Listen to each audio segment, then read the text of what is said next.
Espera só um pouquinho que está começando a gravar.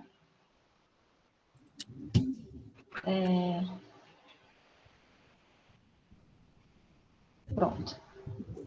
Então, boa noite a todos, boa tarde, boa noite a todos, né?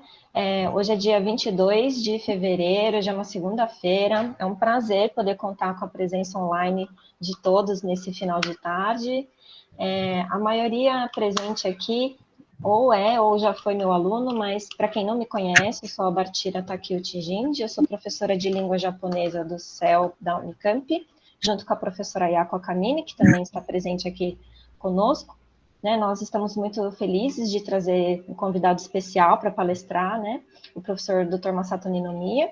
Ele é professor doutor do departamento do Departamento de Direito Internacional da USP, é mestre e doutor pela Universidade de Tóquio, ele é advogado e presidente do CIAT, que é o Centro de Informação e Apoio ao Trabalhador no Exterior.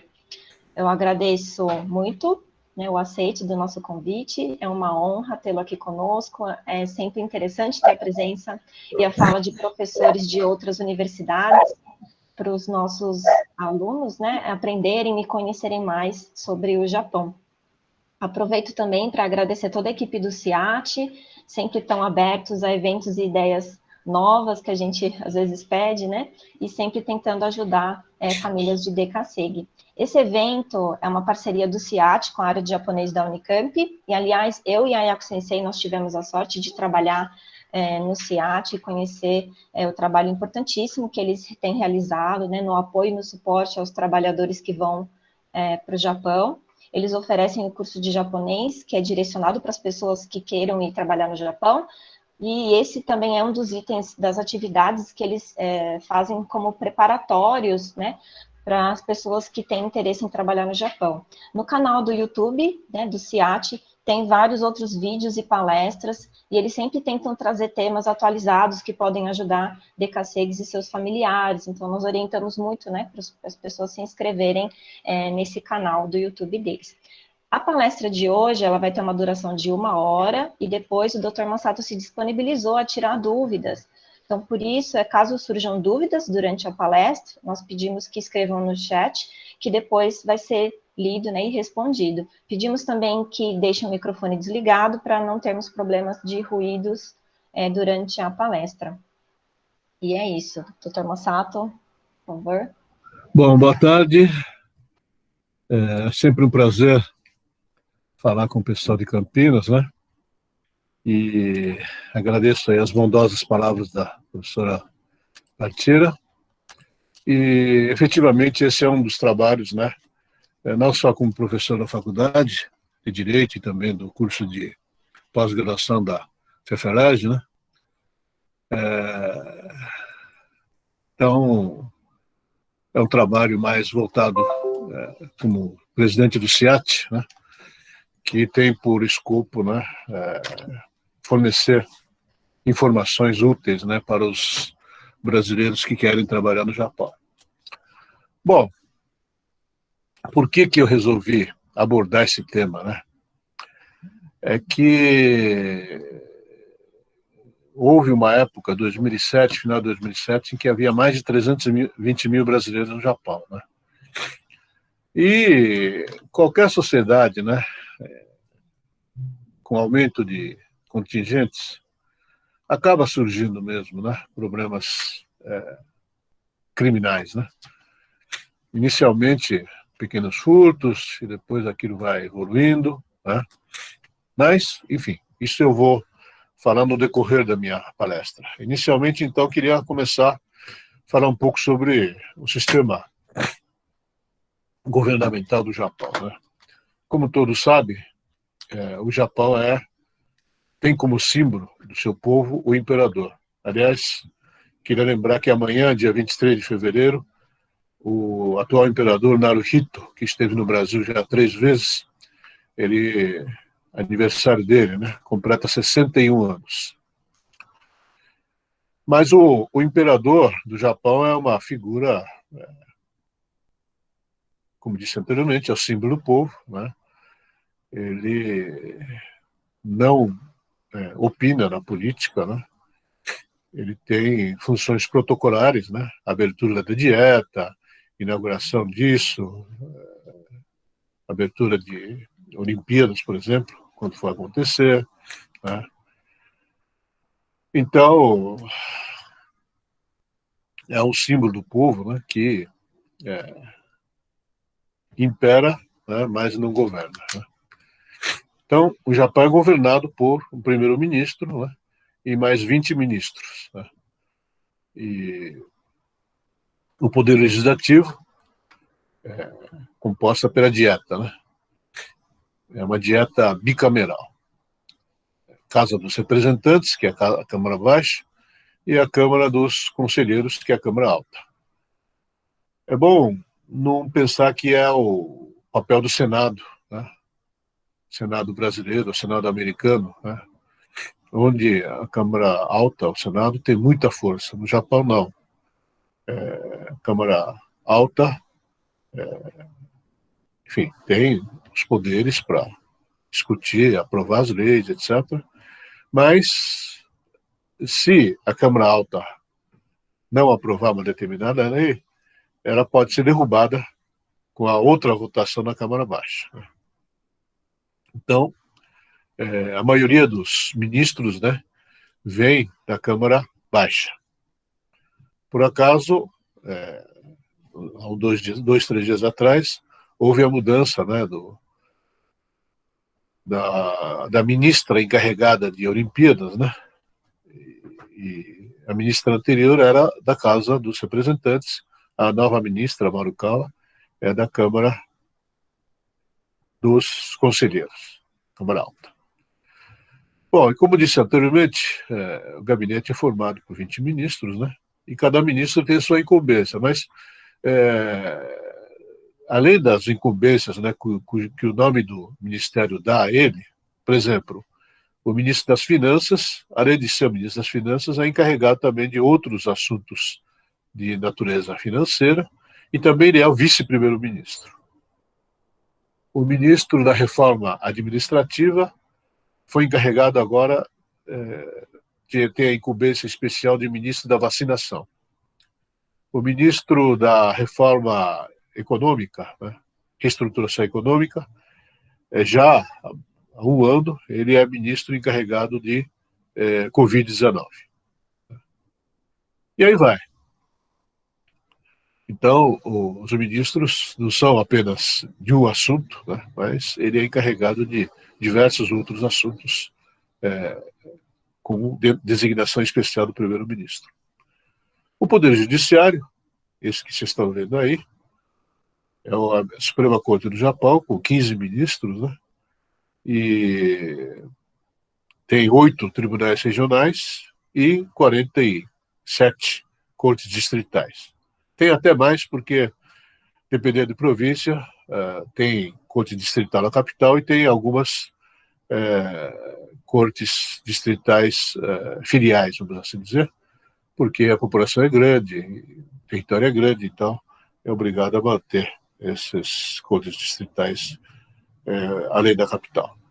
É bom deixar bem claro que é diferente do Brasil, né? Porque no Brasil existe a Justiça Federal e a Justiça Estadual, né? A Justiça Estadual vai primeira, segunda e vai até, quer dizer, a Justiça Estadual vai até a segunda instância e a terceira instância é o Superior Tribunal de Justiça e depois ainda tem o Supremo Tribunal Federal, né? O Supremo Tribunal, a Suprema Corte do Japão é uma corte assim bem tranquila, bem silenciosa, né? Não tem essa movimentação que tem o Brasil. Eu nunca ouvi falar de um ministro do Supremo Corte do Japão mandar prender alguém. Isso é coisa da polícia, do Ministério Público e das instâncias inferiores, né? Então, isso que está acontecendo no Brasil é um pouco difícil de explicar para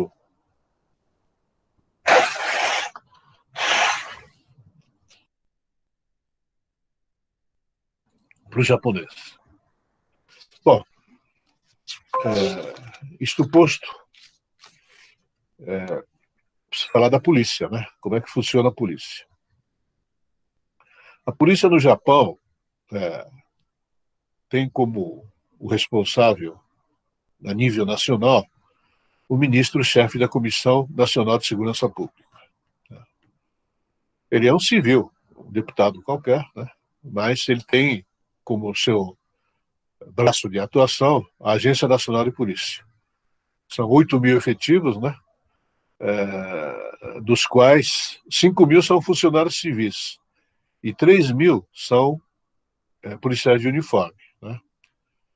2 mil policiais de carreira e esses 1.000 que aparecem aí são policiais da elite, é o Regimento da Guarda Imperial. E depois tem as polícias provinciais, né? Das 47 províncias do Japão. São ao todo 300 mil efetivos, né? Dos quais 250 mil são policiais de uniforme. Quer dizer, policial de uniforme é maneira de dizer, porque tem policiais à paisana também que fazem investigações, né? Esses detetives que ficam por aí fazendo investigações.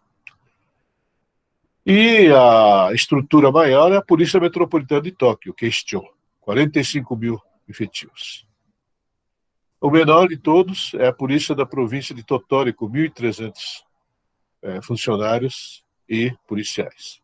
Quer dizer, então, vocês veem que a polícia, o tamanho da polícia, né, é diferente de acordo com a importância da província, né, a densidade demográfica, sua importância econômica, assim por diante. Esse distintivo que vocês estão vendo aí é o distintivo que todos os policiais do Japão usam no uniforme, com a diferença de que, se não me engano, esse é do Keisho, né, que é a Polícia Metropolitana de Tóquio, e aí vai o nome das províncias conforme as províncias, né? E esse veículo que está aí é um veículo típico, né, de radiopatrulha do Japão. Pode mudar. Bom, nas polícias provinciais tem as delegacias, né? E, assim, na Agência Nacional de Polícia tem cerca de 600 policiais que não estão em Tóquio. Estão designados para trabalhar nas províncias, nas polícias provinciais, né? Normalmente, o chefe, o comandante da polícia provincial são policiais de carreira mandados pela Agência Nacional, né? E a Agência Nacional de Polícia trabalha com o orçamento do governo nacional. As polícias provinciais trabalham com o recurso, né, o orçamento das províncias, né? Bom, esqueci de falar, mas a Agência Nacional de Polícia faz o planejamento geral, né? E tem diversos segmentos que eles têm prioridade, né? Por exemplo, combate ao tráfico, né, de drogas, contrabando, falsificação de moeda,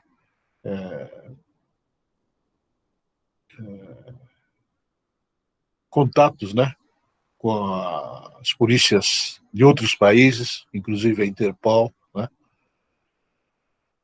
E as polícias provinciais não cuidam diretamente desses assuntos, sim, mas sob a orientação da Agência Nacional de Polícia, né?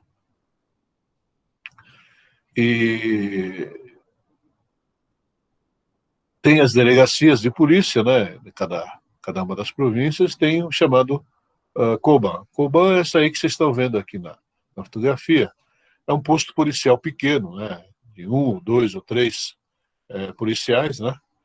Que ficam de plantão, teoricamente 24 horas, mas agora com falta de contingente, né?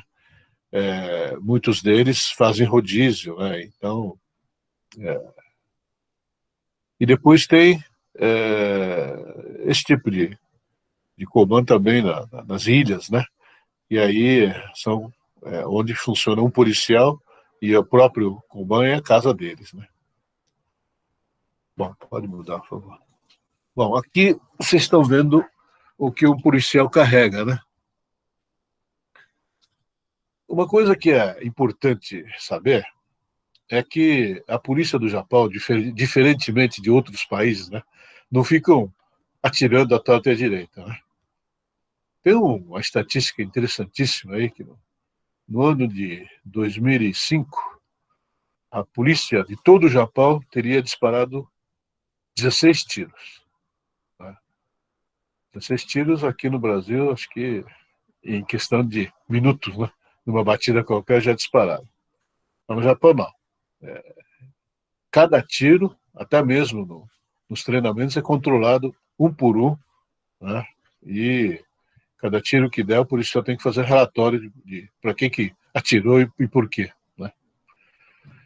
E, então, os revólveres no Japão, a polícia só usa no último caso, né? Quando o suspeito resistir e tal, tiver mais jeito, ou ele, policial, correr risco de vida, etc. Aí avisa primeiro, antes de disparar. Né? Não pode disparar à torta direita. Né? Bom, e aí tem outros equipamentos, né, do policial, algema, tem o cacetete, tem celular, enfim. Agora, então, como é que os criminosos no Japão usam, né? Que tipo de arma eles usam? Usam armas brancas, né? Facas, por exemplo, estiletes, lâminas, né? Pode usar pedaço de madeira, bastão, né? Ou então cordas aí para asfixiar a vítima, coisa assim. Então, arma de fogo realmente é muito raro ser usado tanto pelos criminosos quanto pela polícia. E apenas e simples porte de armas, né, tanto de fogo quanto armas brancas, então isso é punido severamente no Japão. Né?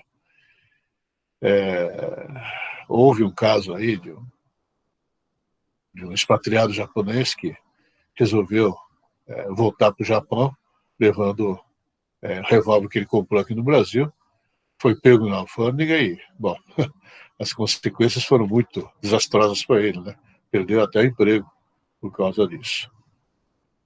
Bom, como é que os policiais agem no Japão? Isso é uma cena, né, de um interrogatório que estão fazendo. Então, o policial se vê algum suspeito, pessoas vestindo de uma forma estranha, agindo de uma forma estranha, pode chegar para uma pessoa e fazer perguntas, né? Chamados perguntas de ofício, ex officio, então interrogatório ex officio, né? E a pessoa pode colaborar ou não, né? Às vezes a pessoa reage de uma forma diferente, né? A ponto até de então de provocar, né, a suspeita da polícia, até mesmo pela forma de responder. Se o cidadão não está fazendo nada, não teme nada, né? Mas muitas vezes então consegue detectar os suspeitos através dessas perguntas. Agora, quando há um caso de crime, né?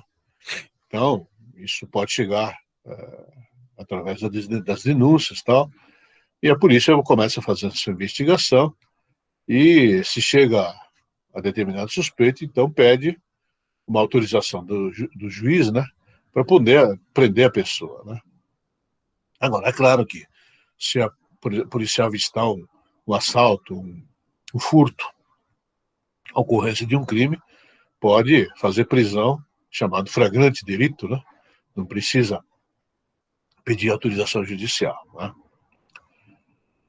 E, bom, outras vezes a pessoa pode estar presa por questões que não têm muita importância, né?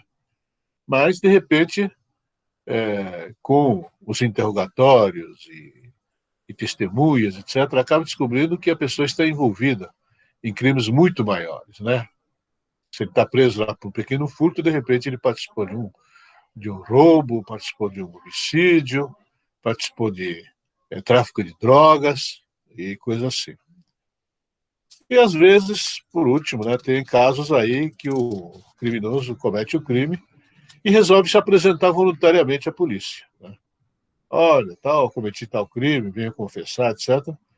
Às vezes, na esperança, quer dizer, a pessoa pode fazer isso por arrependimento, ou então faz na tentativa de obter uma vantagem, né, em termos de pena. Bom, então, a polícia pode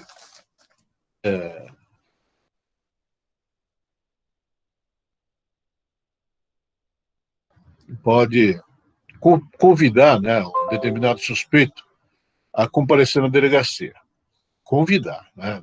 Ele não vai preso. Mas a polícia já sabe mais ou menos, né? Se a pessoa tem uma certa culpa no cartório, não. Aí a pessoa comparece ou acompanhado de policial, né? E nesse caso ele não será algemado, porque ele está comparecendo à polícia por livre e espontânea vontade, né? Pode até levar advogado, mas na hora de depor ele não pode, o advogado não pode estar junto. Essa é uma grande diferença do sistema do Brasil, né? E quando há autorização judicial para prender, então a polícia vai lá na casa dele, ou no emprego, etc., exibe, né, a autorização do juiz e prende. E aí, nesse caso, então, se o crime for muito grave, ou então tem algum perigo de que ele possa fugir, escapar, etc., então a polícia pode algemar, né? Isso depende muito da situação, da circunstância, né? Porque algemar em público, né, é um vexame muito grande, né, no Japão, né? Então, se algema, então cobre a algema com roupa, coisas desse tipo, né? Provavelmente nunca vai algemar o suspeito, ainda que seja suspeito, na frente dos seus filhos, né, menores principalmente, né? Então, vai algemar dentro do automóvel, tal, não vai algemar na frente da família. E também, se for prender a pessoa lá no emprego dele, também não vai fazer isso, porque, de repente, é um engano, né? E aí, realmente, a personalidade dele estará definitivamente machucada, né? Com essa cena de algemar. Agora, ele pode resistir, pode tentar fugir. Aí, nesse caso, então, não tem jeito. Aí vai escolta algemado mesmo, né? Bom, então, se a pessoa comparece voluntariamente à delegacia, mas ele confessa o crime, aí então ele está preso na hora, né? E num caso ou no outro, né, a polícia pode prender a pessoa por 72 horas. E se a pessoa não confessa ou a polícia desconfia que ele tem outras coisas ainda para falar, então pede autorização para o juiz para mantê-lo mais 10 dias na polícia e prorrogável ainda por mais 10 dias. Então, ele pode ficar 20 dias, né? Ou eventualmente 20 dias mais 72 horas. Então, se a pessoa confessa, então ele será liberado. Ele poderá responder liberdade, né, pagando fiança. E o que nos estranha aqui no Brasil é que nesse intervalo todo, nesse interrogatório todo, ele não tem acesso aos advogados. Porque suspeita-se que o advogado pode aconselhar a falar isso, falar aquilo, né? Então pode ocultar a verdade. Agora, se ele confessa, então ele será liberado, aí ele tem toda a liberdade de consultar o advogado para fazer a sua defesa, né? Próximo slide, por favor. Sim, aqui eu já me estendi um pouco, me adiantei um pouco, né? Não sei se vocês lembram do Carlos Ghosn, né? Carlos Ghosn é um cidadão, hoje, cidadão francês, mas ele nasceu em Rondônia, no Brasil. Então, ele é brasileiro de nascimento, brasileiro ius soli. Os pais dele são libaneses, então ele tem nacionalidade libanesa ius sanguinis. E ele foi educado na França, então ele se naturalizou francês. Então ele tem 3 nacionalidades, né? E depois de formado aí numa das grandes escolas da França, né? Ele entrou no Renault. Ah, não, se não me engano, entrou primeiro no Michelin, depois no Renault, enfim. E aí, um belo dia, a empresa Nissan do Japão estava à beira da falência. E a Renault, então, comprou uma boa parte das ações da Nissan. E a Renault, então, enviou o Carlos Ghosn para o Japão para reestruturar não só a Nissan, como também a Mitsubishi Motors. Né? E ele teria trabalhado muito bem. Houve uma época em que ele era idolatrado como sendo a pessoa que reergueu a Nissan e a Mitsubishi Motors da ruína. Né? Mas aí, aos poucos, descobriram, né, que ele usava o dinheiro da empresa para benefício próprio, tinha casas aí, apartamentos de luxo na Copacabana, em Paris, em Beirute, e, enfim, 4 ou 5 lugares no mundo, aí tudo com dinheiro da empresa. Viajava assim, sempre aí, se não for primeira classe dos aviões, pelo menos, inclusive de aviões fretados e tal. Bom, enfim, o mais grave é que teria exorbitado, né, nas suas funções. Então ele foi preso. Foi preso e aí não confessou. Então ele ficou preso realmente mais de 20 dias, tal, e ele pagou uma fiança. Bom, aí a polícia desistiu de arrancar a confissão dele e fez o procedimento, né? Enviou os processos lá para o Ministério Público com provas circunstanciais apenas, né? Depoimento de testemunhas e assistentes, etc. E ele pagou uma fiança, se não me engano, correspondente aí a uns 13 milhões de dólares, né? Mas um belo dia ele escapou. Ele contratou uma empresa aí de paramilitar, né? Do pai e filho, sendo ex-forças especiais dos Estados Unidos. Eles planejaram uma fuga espetacular, né? Escondeu Carlos Ghosn numa caixa de música, caixa de instrumentos musicais, transportou até Osaka, e Osaka ele pegou o avião fretado, e hoje ele está em Beirute, no Líbano. Né? Ele perdeu, obviamente, os 13 milhões, né, de fiança que ele depositou, e mais os 20 milhões que ele teria pago para esses dois aí para poder escapar. Bom, essa cena aqui, essa foto que vocês estão vendo, é a cena é uma cena de uma espécie de júri do Japão. Né? Não é um júri no estilo brasileiro, mas é um júri recente, né, que foi introduzido no Japão. São 6 jurados leigos e 3 juízes togados. Né? Então, eles discutem certos casos assim mais graves. Né? Não é qualquer caso simples que é discutido nesse júri. Pode mudar, por favor. Bom, esse é um caso simples, tá? Aquele lá é o caso mais complicado. No Japão, apenas um caso muito simples, muito singular, é que é julgado apenas por um juiz. Normalmente, os casos criminais, até mesmo casos civis, né, são julgados por 3 magistrados. O do meio é o presidente, né, o mais idoso, inclusive. E da direita é um juiz mais experiente, né, e o da esquerda é um juiz mais novo, recém-nomeado. Bom, claro, né, normalmente é o mais novo que faz a minuta da sentença, etc., mas os 3, de comum acordo, discutem o assunto. Tal. Então, à direita, né, está o advogado e à esquerda está o Ministério Público. E a do meio são os escrivões, né, para fazer o registro da audiência. Então, o o réu, né? Ou as testemunhas, né? Ficam aí no meio, e tanto o réu quanto as testemunhas têm que fazer um juramento, né? Dizendo que falará a verdade, nada mais do que a verdade, etc. Mas não com a ajuda de Deus, como se faz nos Estados Unidos, porque no Japão não tem essa conotação de Bíblia, o juramento perante Deus, né? Então é tudo na base de julgamento leigo, né?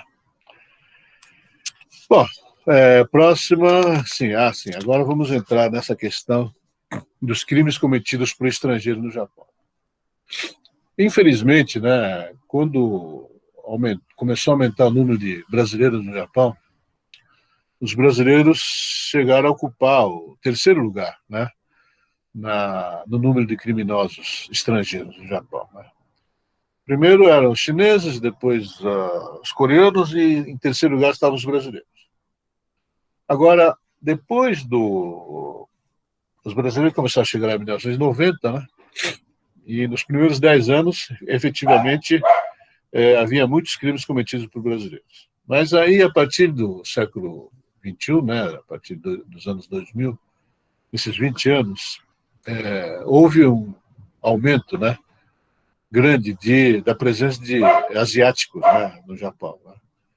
Então, hoje, acima dos brasileiros, tem chineses, vietnamitas, filipinos, né, dependendo do assunto.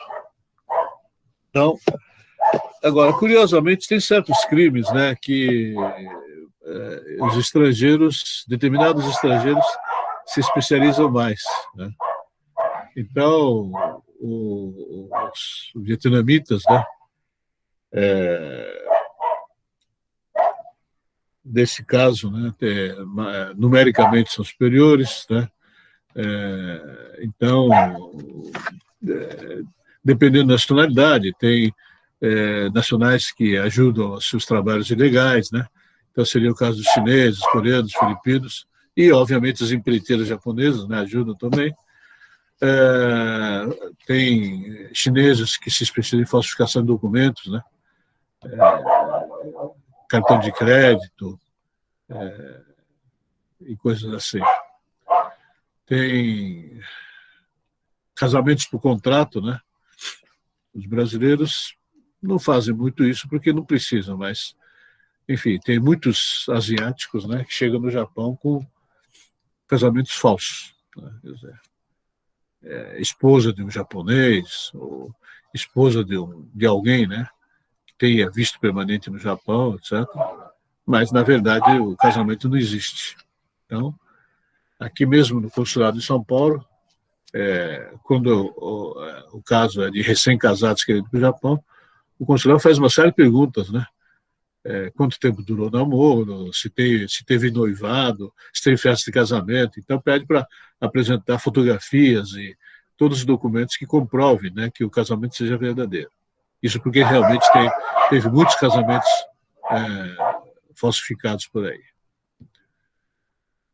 Hoje, os brasileiros não precisam fazer isso porque tem o Banco do Brasil, tal, que age com certo rigor, né, na remessa de dinheiro, mas outrora havia esses bancos subterrâneos, né, que faziam remessas ilegais, né, de dinheiro para o Brasil. E os asiáticos ainda fazem muito isso no Japão, né? Então, isso é proibido pela lei.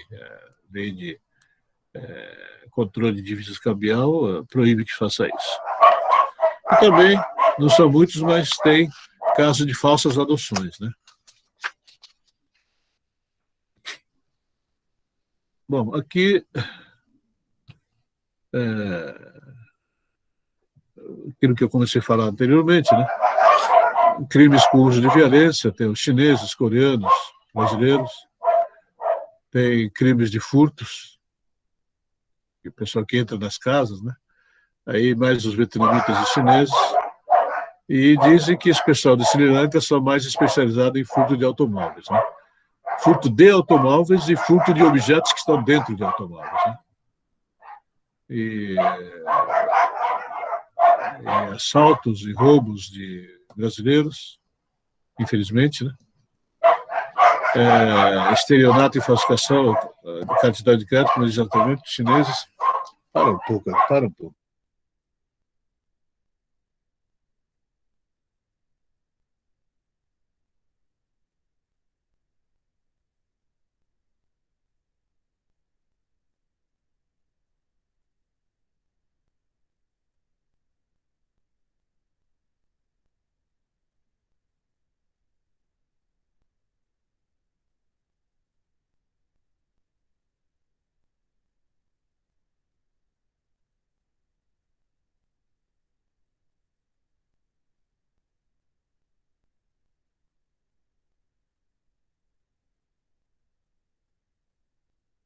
Os cachorros começaram a latir muito, então pedi para soltar os cachorros. Bom,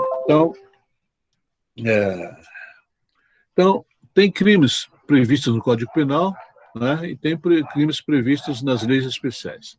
Então, Código Penal, então, são esses aí, né?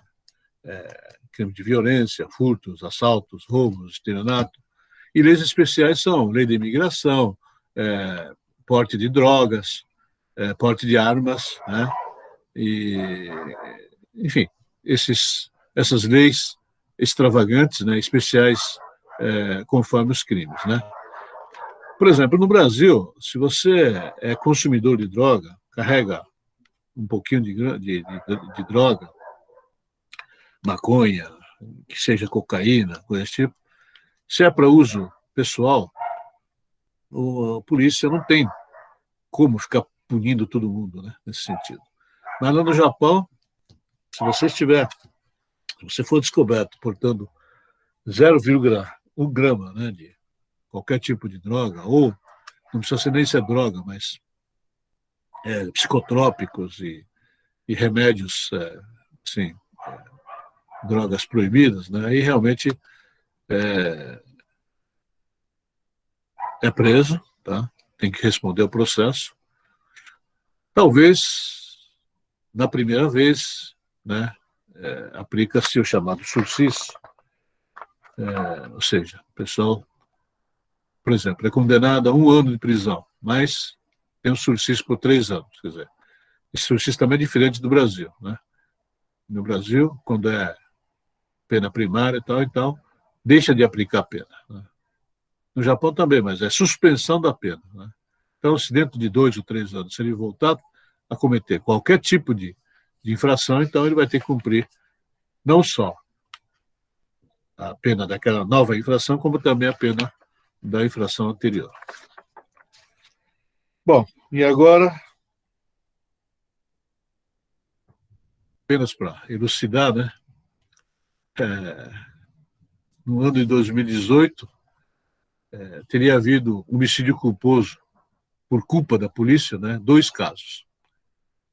Esse daí de a polícia ter atirado em alguém, pode ser que tenha resistido, etc., mas aí move-se uma ação, né, de homicídio culposo. Mas apenas 2 casos no ano. E disparo de arma de fogo, 16 casos em 2005, a estatística não é tanto antiga, mas, de qualquer forma, elucida um pouco, né, o fato de os policiais no Japão ficarem dando tiro à torta direita, né? Casos de roubos para 100 mil pessoas, então 1,2 casos para cada 100 mil. Eu não tenho aqui a estatística do Brasil, mas aqui com certeza muito mais, né?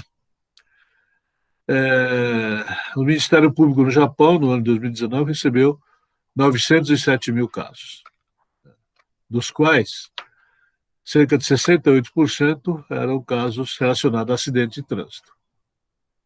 Acidente de trânsito é homicídio culposo, né? Claro, o sujeito que matou alguém no acidente de trânsito não teve a intenção dolosa de matar. Morreu, mas é um homicídio culposo. Pode haver lesão corporal culposo, quer dizer, por culpa dele, né? Ele atropelou lá alguém, ou então atropelou algum motociclista, coisa desse tipo, né? E o cara ficou ferido, quebrou o braço, quebrou a perna, etc. Isso é lesão corporal culposa, né? E, bom, muitas vezes você pagando aí as despesas médico-hospitalares, etc. Então, a pena é mínima, mas, de qualquer forma, fica constando a ficha da pessoa, né?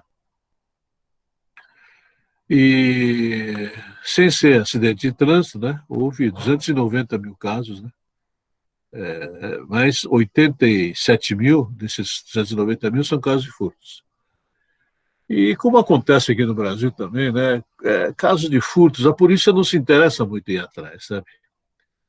Então, talvez tenha muito mais casos de furto no Japão do que esse número que está aí.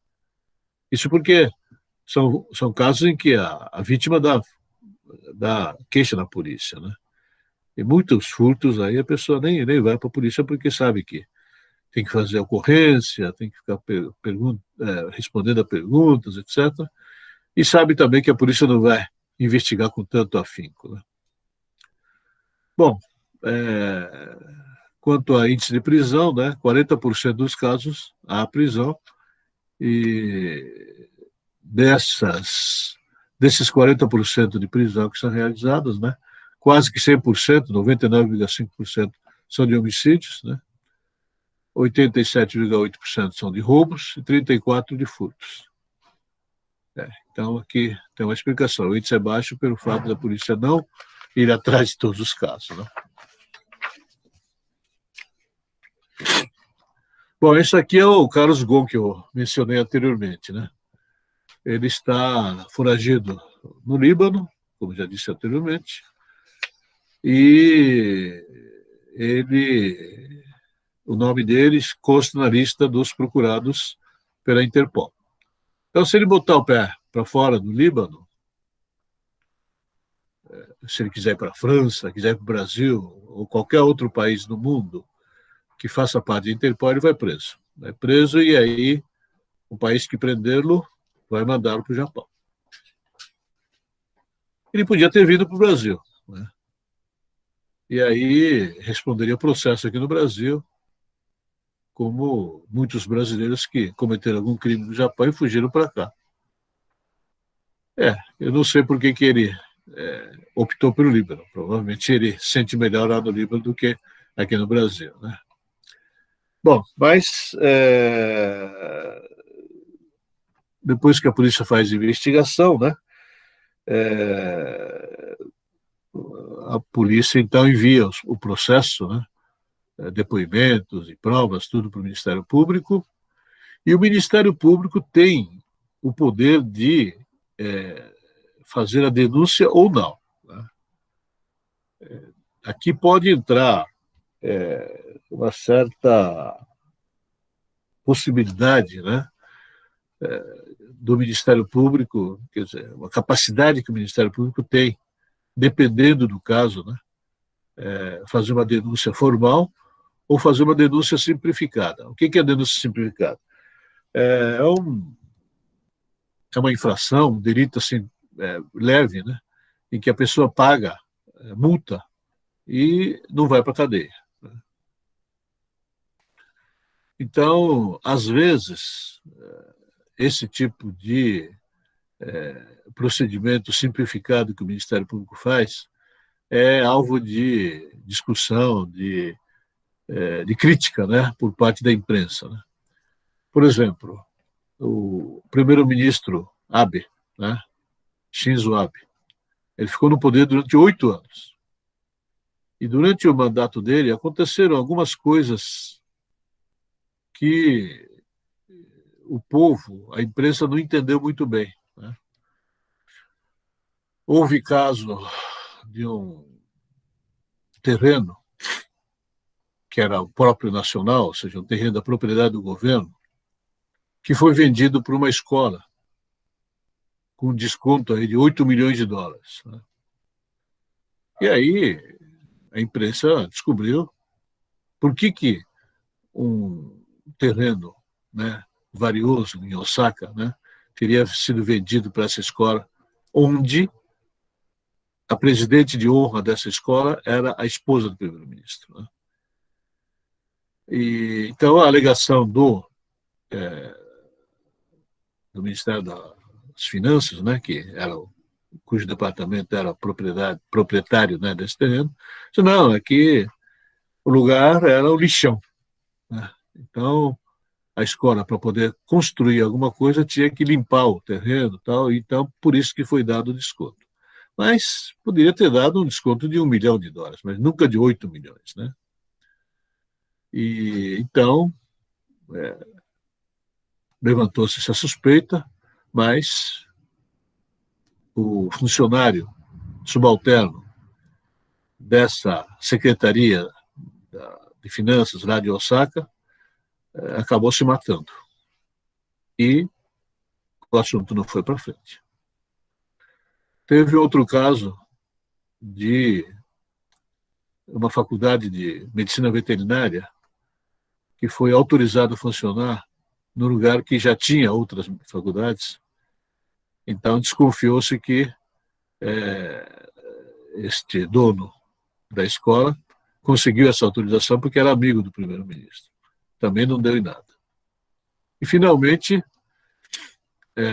todos os anos, né, na época da cerejeira em flor, então tem um parque em Tóquio que realmente fica, as cerejeiras florescem, ficam muito bonitas, mas qualquer um do povo não pode entrar. Então, o primeiro-ministro faz diversas festas, né, convidando corpo diplomático, convidando algumas pessoas, que, da maneira de dizer, centenas de pessoas, né? E então, a imprensa andou descobrindo que a maioria de uma das cerimônias aí de apreciar cerejeiras, né, era do distrito eleitoral do primeiro-ministro. Tudo bem, até aí não tem nada, né? Mas pediram a lista dos presentes, dos que participaram, e aí era uma questão de algumas semanas, mas o gabinete do primeiro-ministro disse que a lista já estava destruída. E mais tarde, então, a imprensa começou a investigar e descobriu-se que, na noite anterior da ida ao parque para ver a cerejeira em flor, tinha havido uma recepção no hotel, se não me engano, no hotel de Otânia. Então havia umas 100 pessoas do distrito eleitoral dele, portanto, eleitores do primeiro-ministro, que estavam lá. Também não tem nada demais. Só que o escritório do primeiro-ministro alegou que cada um pagou a sua parte. Aí a imprensa foi pedir o recibo tal para o hotel, descobriu que cada um pagou só 5 mil ien. Uma recepção dessa provavelmente teria custado mais de 10 mil ien. Que seja 10 mil ien, né? Então, descobriu-se que o escritório do primeiro-ministro pagou a diferença. Aí o primeiro-ministro foi inquirido pela oposição, na dieta e tal, e ele disse, não sei de nada, não estou sabendo de nada. Meu secretário disse que está tudo certo, então não estou sabendo de nada. E aí, então, a polícia prendeu o secretário esse que é pago pelo governo, né, pelo erário público. Aí ele confessou, sim, que não relatou para o primeiro-ministro, mas ele complementou as despesas da festa com dinheiro do escritório. Aí o Ministério Público o que fez? Em razão, talvez, né, pelo fato de ser o secretário do primeiro-ministro, ele não recebeu outras penas senão a pena de multa, né, que é a pena mais leve, né, que pode existir. Enfim, para dizer que muitas vezes as penas são brandas, né, para certas pessoas, mais pesadas para outras pessoas, né? Bom, aqui só para dizer, né, que aqueles 900 mil casos, né, que passou pelo Ministério Público, esse prédio de tijolo é o prédio do antigo Ministério da Justiça do Japão.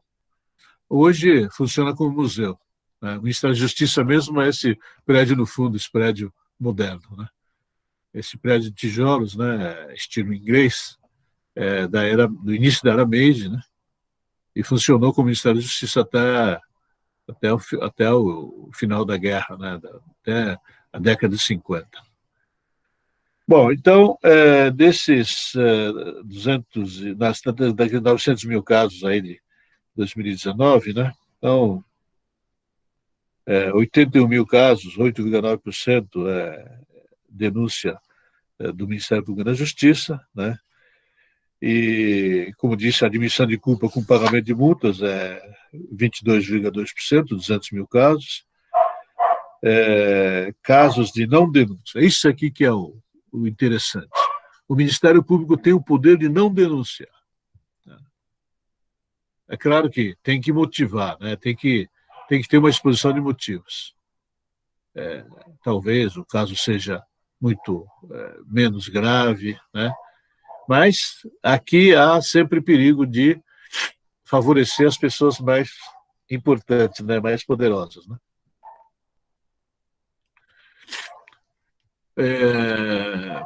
Enfim, lesões corporais leves, né? Quer dizer, então o cara atropelou um ciclista, mas o ciclista, enfim, machucou sim, mas ele pagou todas as despesas, tal. Enfim, não houve grandes consequências, né, na saúde da vítima, tal. Então, o Ministério Público não denuncia, né? Por exemplo. E tem os casos envolvendo menores. Esse é outro caso interessante porque também envolve, né, casos de brasileiros, né? Então, no começo, né, do fenômeno de Kassegue, muitas famílias levaram filhos, até porque deixar filhos aqui no Brasil, com tios e avós, né, não resultaram em boas coisas, né? Então, nós recomendamos mesmo que as famílias fossem juntas para o Japão, né? Se tivesse que passar por sacrifícios, agruras, sofrimentos, então a família unida, né, permanece unida. Bom, se as crianças que foram levadas para o Japão eram de idades mais tenras, né? Enfim, antes da idade escolar, ou então até mesmo na idade escolar, que seja 6, 7, 8 anos, até que as crianças conseguiam se adaptar nas escolas japonesas, né? Mas quando a criança chegava a essa idade de 9, 10 anos, né? Então, pelo sistema escolar japonês, então, essas crianças eram colocadas automaticamente, né? Se tinha 10 anos, ia para a quarta série do primário, né? Então, claro, essas crianças que não sabiam falar a língua japonesa não conseguiam nem acompanhar as aulas, né? Hoje em dia, muitas escolas têm verbas, né, para aulas de reforço e tem professores extras, né, que vêm ajudar as crianças, né, a acompanhar as aulas. Mas nos primeiros 10 anos não tinha nada disso. E aí muitas crianças, né, que não conseguiam se adaptar às escolas, naquela época ainda não tinha escolas brasileiras também, então simplesmente perdia a graça, não ia mais para a escola. Então, vocês imaginam a figura de um menino de 12, 13 anos em casa, os pais saem para trabalhar, pai e mãe saem para trabalhar às 7 horas da manhã, e a criança acorda aí mais tarde, come qualquer coisa, os pais deixaram assim um dinheirinho aí, talvez uns 1.000 ien aí para passar o dia, né? Compra um bentô, come almoço, depois à tarde não tem o que fazer porque não vai para a escola, então vai aí no Game Center da vida, e tem outras crianças brasileiras nas mesmas condições, e aí fica aí passando, né, o tempo no ócio, né? E partir daí para um cometimento de pequenos furtos e etc., é um passo só, né? Então, começou a haver muitos casos, né, de delinquência juvenil. Um belo dia, acho que foi no ano de 2003, um dos palestrantes que veio para a reunião de colaboradores do SEAD falou que ele era instrutor desses institutos de menores e que lá em Kurihama, que fica perto de Tóquio, Yokosuka, né, havia um instituto de menores para 130 pessoas, né, desses 130, né, 30 eram estrangeiros, e desses 30, acho que 23 ou 24 eram brasileiros. Bom, isso nos assustou muito, fomos correndo lá ver o que estava acontecendo, e de fato, eram jovens, né, 13, 14, 15 anos, 16 anos, que estavam recolhidos lá porque foram presos aí, furtando, roubando, enfim, tinha aí delitos não muito graves, né, mas estavam lá recolhidos. E normalmente ficam recolhidos durante um ano e meio, e esses institutos servem para a reeducação dos menores, né? Esse número diminuiu com a criação de escolas brasileiras, com a adaptação, maior atenção nas escolas japonesas e tal, mas ainda continua havendo menores delituosos, né? E no Japão, a maioridade é aos 20 anos, né? Mas aos 18 já a pessoa tem que responder criminalmente, né? Então, a maioria das pessoas não tem que responder porque os crimes são muito leves, né? Quando muito, são reeducados no instituto. Mas quando o crime cometido é muito grave, apesar de ser menor de idade, o Tribunal de Família pode enviar o caso para um tribunal comum, né? Se o menor comete um homicídio, se o menor comete lesões corporais graves, etc., então já não é mais da alçada do Tribunal de Família, vai para a Justiça Comum, né? O que não acontece no Brasil, né? Que até há exagero. O menor fala assim, sou menor, sou de menor, né?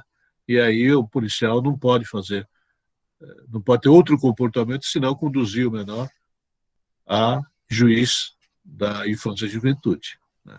É o juiz que vai decidir o que vai fazer com ele, mas a polícia não pode prender, né? Bom, é isso que acontece, né? Então, como eu ia dizendo, isso aqui é uma cena também de prisão, né? A polícia dando investigação, etc. E, como já disse anteriormente, o Ministério Público faz a denúncia. Então, o que acontece? Então, marca-se a audiência, né? E lembra daquela cena lá da audiência da Justiça, 3 juízes e tal, à frente. Então, primeiramente, o Ministério Público, na primeira audiência, lê a denúncia, depois tem. Normalmente, isso não acontece na primeira audiência. Na primeira audiência, o juiz simplesmente pergunta para o réu o que ele se considera, se culpado ou inocente, né? Se diz que é culpado, então já não tem grandes conversas, mas se diz inocente, então tem que fazer a demonstração, né, da culpabilidade através da demonstração de provas, de oitiva de testemunhas, né, assim por diante. Bom, e aí nessa ocasião a pessoa já vai ter advogado, né? E se nos casos criminais, se o réu não tiver dinheiro para contratar advogado, então a justiça nomeará, né, um advogado dativo, né? Esse advogado dativo recebe alguns honorários simbólicos assim da justiça para defender o réu. Na minha opinião, aqui no Brasil também acontece isso, advogado ativo e tal, mas nem sempre as pessoas defendem com muita ênfase, né? Porque não vai ganhar mesmo, então faz as coisas mais ou menos da coxa, né? Como se diz. Mas às vezes tem os advogados que trabalham, né? Com certo afinco, com certa honestidade. E, finalmente, então, depois de algumas sessões, tem a sentença. Tem a denúncia, tem a defesa, 1, 2, 3 sessões, e aí, então, daí a um mês, marca-se uma audiência para a leitura da sentença. Obviamente, essa leitura pode ser para inocentar o réu ou para condenar o réu, né? Aí, se houver condenação, então esse réu vai cumprir a pena, né, na penitenciária, e esse cumprimento de pena pode ser de curta duração, de longa duração, conforme o caso, né?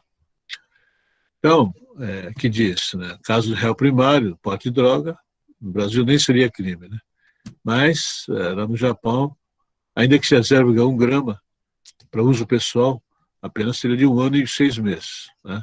Com subsídio de 3 anos. Ou seja, ele é condenado, mas ele não vai para a cadeia. Mas se ele cometer algum delito dentro de 3 anos, ele vai preso. E responde pelo novo crime e também pelo crime de 1 ano e 6 meses. Aí ele vai ter que ficar recolhido mesmo, né? Bom, e então é assim que funciona, né? Na penitenciária, a pessoa, o réu, né, pode, dependendo, claro, da duração da pena, mas normalmente há um sistema para reeducar o réu, né, para quando ele voltar para a sociedade. No caso dos brasileiros, se a condenação for muito longa, normalmente o visto dele perde a validade, né? E se perde a validade, então, quando ele sair da penitenciária, já tem um carro da imigração esperando para recolher o brasileiro, o estrangeiro, né, na casa de detenção da imigração, né, que fica perto do aeroporto. E aí ele seria expulso do país, né, mas ele tem que pagar a passagem dele. Se ele não tiver dinheiro para pagar a passagem, então os amigos ou os familiares vão pagar a passagem para ele, ou ele espera a vez dele a ser repatriado com o dinheiro do governo japonês. Mas como não é muito agradável, né, ficar na casa de detenção por mais tempo, então normalmente se arranja dinheiro aí para comprar uma passagem de volta, né, para, enfim, para se livrar do prolongamento da detenção, né? Bom, teria muito mais a falar, inclusive sobre o que acontece nas penitenciárias, mas isso eu vou deixar para uma outra oportunidade, porque hoje o meu tema, né, é falar sobre só os crimes, né? E já falei 1 hora aqui, então vou encerrar aqui a minha fala, né? E me coloco à disposição aí nos próximos 30 minutos para responder as eventuais perguntas que tiver. Obrigado pela atenção. Corta um pouco a sua nariz. Obrigada, doutor Massato. É um tema muito interessante, instigante, né? Mas como a gente não encontra muito esse tipo de informação em formato de palestra, a gente agradece bastante pela fala do doutor. Nós temos aqui no chat, acho que por volta de 5 perguntas, eu vou pela ordem de inscrição. O Murilo, ele pergunta primeiramente se no Japão, né, se há caso de milícia na polícia japonesa. Caso de quê? Milícia. Milícia? Isso. Olha, se disser isso, perguntar isso para a polícia japonesa, o cara vai fazer 10 perguntas para saber o que é isso. Não existe isso, né? Isso aí é caso ímpar aqui no Brasil, né?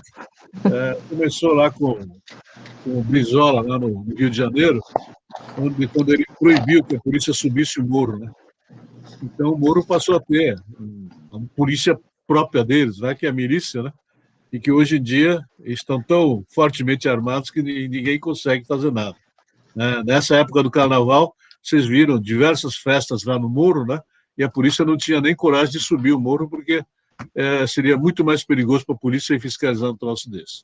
Então, não existe milícia no Japão, ponto final. Ok. Segunda pergunta é da Janaína, né? Ela pergunta: a subnotificação de crimes sexuais é grande? E o que de violência. Subnotificação? Subnotificação de crimes sexuais é grande? A Janaína quer comentar alguma coisa sobre isso? Ela faz. As vítimas não vão à polícia porque tem. Deve ser provavelmente isso, né? Isso? Isso. Ela faz 3 perguntas aqui. A subnotificação de crimes sexuais é grande? E o de violência doméstica? Existem leis que protegem as vítimas, como, por exemplo, a Maria da Penha, no Brasil? E a outra? A terceira? Terceira, se existem leis. para Não, proteger as vítimas? olha, é o seguinte, subnotificação existe, né? Porque é vergonhoso, sempre vergonhoso para as mulheres, né? Irem à polícia dizendo que foram estupradas ou foram vítimas de violência, de crimes sexuais. Então, as estatísticas, o que já aparece nas estatísticas são provavelmente uma ponta do iceberg. Tá?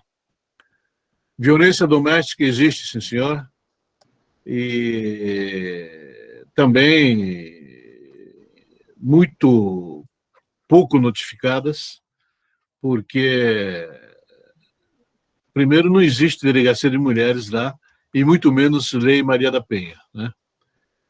E as mulheres que vão às delegacias, né, nem sempre são bem tratadas, porque a polícia, em primeiro lugar, diz o seguinte: olha, problema doméstico vocês resolvem em casa, né? A polícia não quer interferir nos assuntos domésticos nem em assuntos cíveis, né?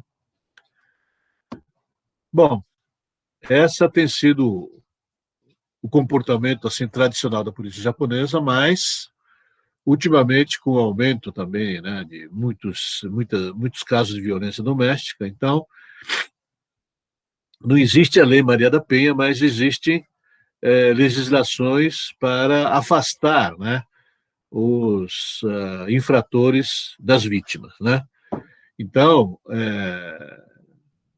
quando o caso é familiar, né, violência doméstica praticada pelo marido contra a mulher, então existem abrigos municipais, né, para fazer com que a vítima, no caso a esposa e os filhos, então possam ser abrigados possam ser refugiados nesses abrigos, né, e obter-se a sentença para que o marido não se aproxime, né, numa distância, depende da situação, mas vamos assim dizer, o marido não pode se aproximar em 200 metros, né, próximos da esposa, né?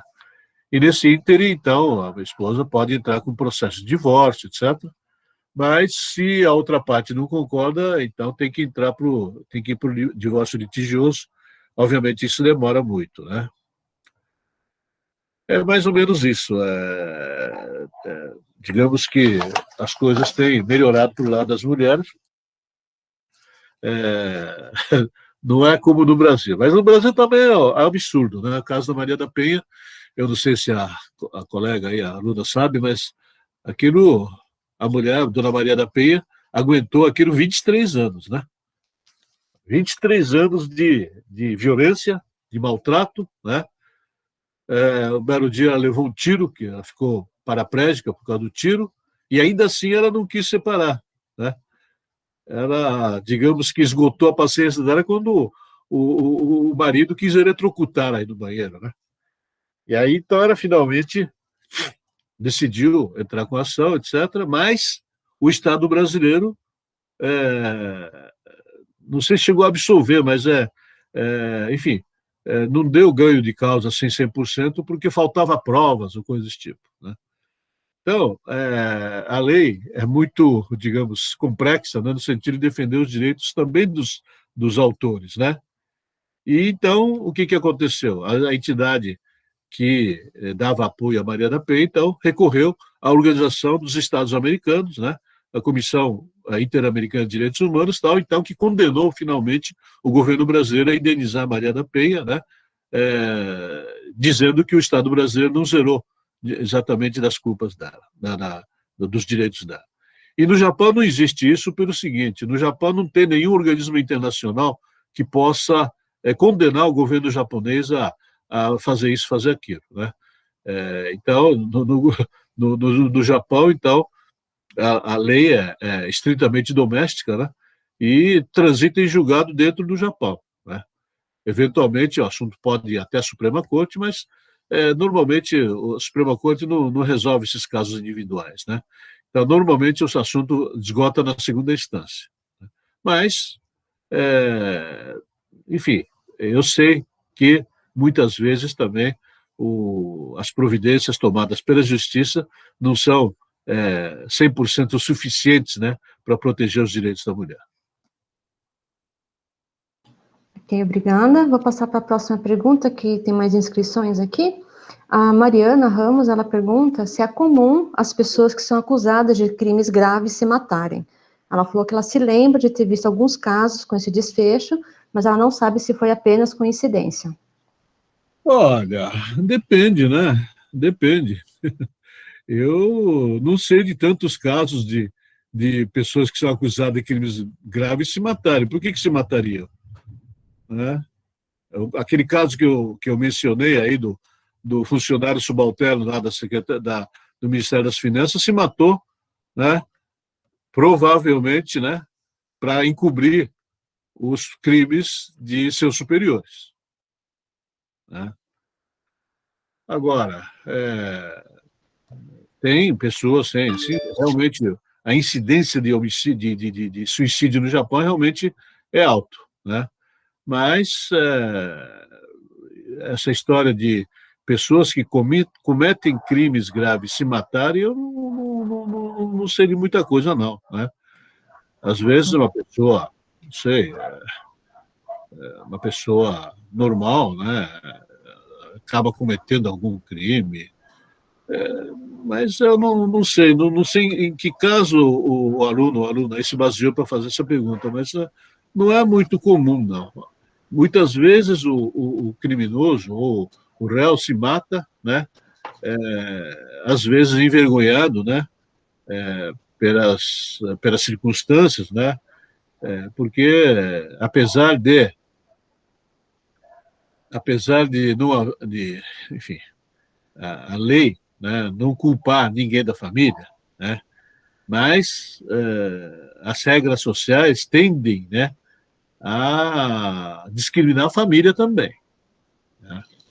Então, se o sujeito comete um determinado crime, então ele se sente envergonhado e talvez não queira encarar a família, então talvez ele venha se matar justamente para, enfim, acabar, né, com esse tipo de sofrimento. Mas a família provavelmente vai continuar sofrendo, né? Não tem essa daí, né? E há bullying, né, contra as crianças, né? Eu lembro de alguns casos aí de falcatruas que aconteceram nas grandes empresas japonesas, né? Então, os filhos, né, de outros funcionários da própria empresa, né, eram discriminados na escola. Tá? Ah, fulaninho de tal, papai trabalha em tal empresa. Quer dizer, não devia acontecer isso. Né? E quando o sujeito comete algum tipo de crime sexual, com que cara fica a esposa e os filhos? Né? Bom, então talvez esse tipo de coisa cause, né, o suicídio de algumas pessoas, mas não é tão frequente, não. Ok. Outra pergunta também do Murilo, né? Ele pergunta se existe algum crime que foi mais impactante no Japão nas últimas décadas. Algum caso que comoveu a nação toda, como foi o nosso caso da Suzane, né? Von Richthofen. Olha, esse tipo de coisa não tem no Japão, não, né? Porque até 1972, quem quer que fosse que matasse o pai ou a mãe seria condenado à morte. Em 1972 saiu uma sentença, e eu me lembro bem porque eu tinha acabado de chegar no Japão, era caso de uma moça que matou o pai. Mas a Suprema Corte a absolveu porque era um caso muito, mas muito específico. A menina tinha, aos 14 ou 15 anos, foi estuprada pelo próprio pai, teve filho com o próprio pai, e numa certa idade ela arranjou uma pessoa que, sabendo de tudo, queria casar com ele. Aí o pai ameaçou os dois a matar os dois. E ela, num gesto de legítima defesa, que no Brasil seria legítima defesa de todo jeito, não teria dúvida nenhuma. Mas no Japão, a primeira, a segunda instância a condenou à morte. e quando muito, então, haveria uma permuta, haveria uma diminuição de pena para prisão perpétua. Mas a Suprema Corte considerou que o artigo 200 do Código Penal do Japão, que o parricida, né, seria condenado à pena de morte, seria inconstitucional, né? E condenou a moça, então, a pena mínima de homicídio doloso. No Brasil seria absolvido, o júri absolveria sem dúvida nenhuma, mas ela teve que pagar o pecado como o pecado, quer dizer, o crime como sendo de homicídio normal, né? Agora, tem muitos casos no Japão que me chamam a atenção, são os pais, isso acontece talvez no Brasil também, mas tem muitos casos no Japão que as mães acabam matando seus próprios filhos, bebês ou nesse estado assim de crianças pequenas, né? Muitas vezes são mães jovens, né? 18, 19, 20 anos, e provavelmente mães solteiras que já tem outro namorado, vive com ele, e aí o outro lá, que não é o pai da criança, se sente incomodado com o choro, etc., então acaba maltratando a criança, o próprio companheiro, né? E a mãe, com receio de perder o namorado, o companheiro, então ajuda a matar a criança. Ou então, há muitas formas de matar, né? Não dá comida, ou então bate, dá banho de água fria no inverno, coisa assim. E aí, obviamente, a criança fica perde os sentidos, etc. Aí leva para o hospital e o hospital, obviamente, desconfia, né, de hematomas e outras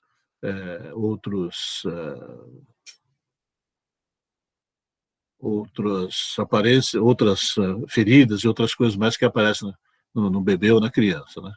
Isso é muito chocante, né? Porque no Brasil também descobriu outro dia, né, casos aí de, de, de meninos que foram batidos dentro do barril, outras coisas mais. Mas no Japão choca muito porque, teoricamente, não devia acontecer essas coisas, né? Porque as pessoas são melhores educados, etc., mas tem muitos casos desse tipo. Então, não tem assim um caso como Susanna Richthofen, assim, que abala o Japão, mas, enfim, de vez em quando aparece, sim.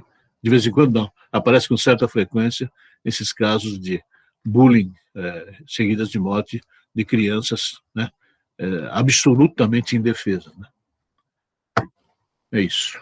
Ok. Tem a pergunta da Mariana, né? Ela pergunta se no Japão existe alguma medida para tratar as pessoas que são usuárias de drogas na cadeia. Como é que é? Se no Japão tem alguma medida, deve ser algum programa, né, para tratar as pessoas que são usuárias de drogas e que estão presas. Como atacar? Não entendi. Não, é tratar. Tratar, claro, Tratar. existe. Existe sim. Existe. As penitenciárias têm enfermarias, né, justamente para cuidar desses e de outros casos, né? Quer dizer, o vício de drogas só se cura aí com proibição de uso e tratamento psiquiátrico adequado, né? Assim como nas penitenciárias tem enfermarias, né? E quando o caso é grave, precisa de cirurgia, etc., então é enviado para hospitais adequadamente equipados para essa finalidade, né? Então, na maioria dos casos, né, as pessoas que passam um tempo, né, nas penitenciárias por causa do uso de drogas ou tráfico de drogas, saem curados de lá. Agora, o que eu ouvi dizer é que acabam voltando por causa da reincidência, né? Acabam voltando para a prática de o uso de drogas aí, né? E aí são novamente presos, etc. Ok. Próxima pergunta da Camila. Ela pergunta se existem discussões atuais no Japão. Ah, não, antes da Camila tem uma outra pergunta aqui da Beatriz Yumi, que pergunta, existe ressocialização de presos, mesmo se eles forem estrangeiros? O que é ressocialização? É treinamento no hospital, na penitenciária para a pessoa poder voltar à sociedade, é isso? Eu acho que provavelmente é isso. Bom, eu tenho visitado, né, a penitenciária de Hiroshima, junto com os alunos da USP. Ano passado não fomos, obviamente, por causa da pandemia, mas até 2019 fomos lá já umas 7, 8 vezes. E aí, a penitenciária de Hiroshima, a penitenciária recém-reformada, as instalações são muito boas, tal, mas em qualquer penitenciária japonesa, os presos, os detentos, são obrigados a trabalhar. Então, tem diversas sessões de aprendizagem profissional, né? Então, tem marcenaria, onde eles produzem móveis e outras peças, né? Até eles, uma vez por ano, eles fazem uma espécie de exposição, né, de produtos de madeira, né, feitos pelos detentos, né, pelos presos, para vender para o público. Mas no dia a dia eles fazem isso sob encomenda, né, das indústrias de móveis, etc., né? Então, a pessoa que trabalha lá há algum tempo nessa marcenaria aprende o ofício de marceneiro, né?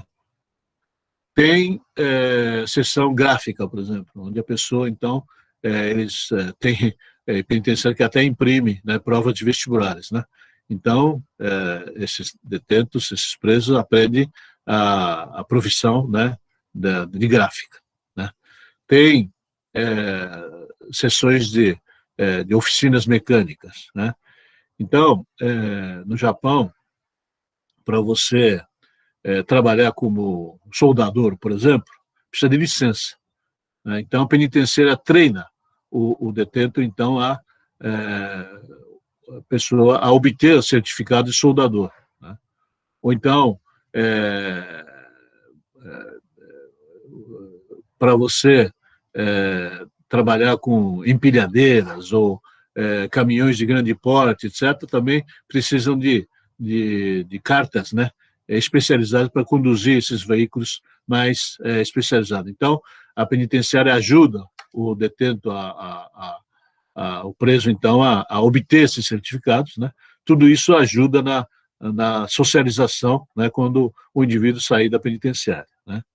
Outra, enquanto isso, eles recebem uma pequena gratificação, né, pelas horas trabalhadas, né?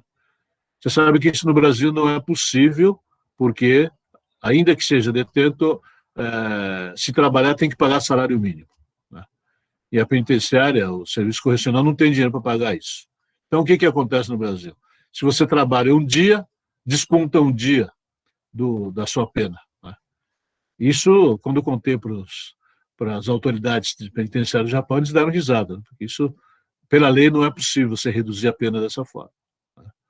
Se o detento, o preso, cumprir 2/3 da pena, né, e durante esses 2/3 do cumprimento de pena, ele demonstrar, né, que ele agiu de uma forma exemplar, teve um comportamento adequado, então, uma comissão de liberdade condicional, então vai estudar o caso dele para ele não ter que cumprir 1/3 da pena restante. Mas, de qualquer forma, tem que cumprir 2/3 da pena. A não ser que seja pena de prisão perpétua, ou etc., coisas mais graves, aí não tem esse tipo de benefício. Mas, normalmente, então, teria que cumprir 2/3 da pena trabalhando, né? E com esse dinheiro, o que faz? Então, ele pode deixar economizado, aí a penitenciária guarda esse dinheiro para ele, ou então ele usa esse dinheiro para pequenas compras dentro da venda da penitenciária. Então, broco de papel, lenço de papel, caneta, comida não tem, né? Então, roupas íntimas, etc. e tal. Então, coisas assim que ele pode usar esse dinheiro para essa finalidade. Ok, doutor. tem uma pergunta da Camila, né, que ela pergunta se existem discussões atuais no Japão sobre a pena de morte. Muita discussão. Só se discute isso. A atual ministra da Justiça, aliás, os ministros da Justiça normalmente não gostam de assinar a execução, a pena da morte, né? Então, o que acontece no Japão? Tem muitos condenados à morte, né, que não são executados. Ficam aí 5, 10, 15 anos esperando a execução. Então, há uma discussão, mas escuta, isso não é desumano, né? Porque o sujeito que é condenado, ele não sabe quando é que vem a execução, né? Então, essa história de, como nos Estados Unidos, né, na noite anterior à execução, então ele pode pedir a comida que quiser, etc., para, né, no dia seguinte ele ser executado, isso não existe no Japão, né? A execução vem às 6 horas da manhã, como é que chama? O comunicado vem às 6 horas da manhã. Então, veio lá, a pessoa está, olha, chegou o seu dia.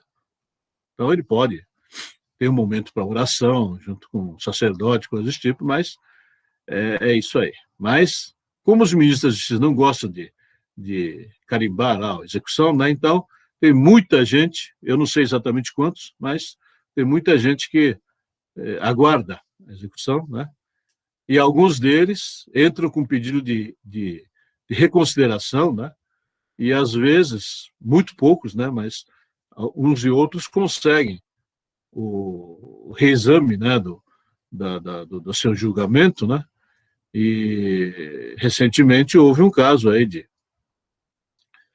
condenação aí, homicídio doloso, seguido de estupro, etc., né, porque enfim, a esperma desse indivíduo foi considerado, né, encontrado, foi considerado dessa pessoa, mas aí, depois de 20 anos, 25 anos, chegou-se à conclusão que aquele método de exame de DNA era insuficiente, né? Então, a pessoa saiu a sentença, quer dizer, saiu a sentença de rejulgamento, né?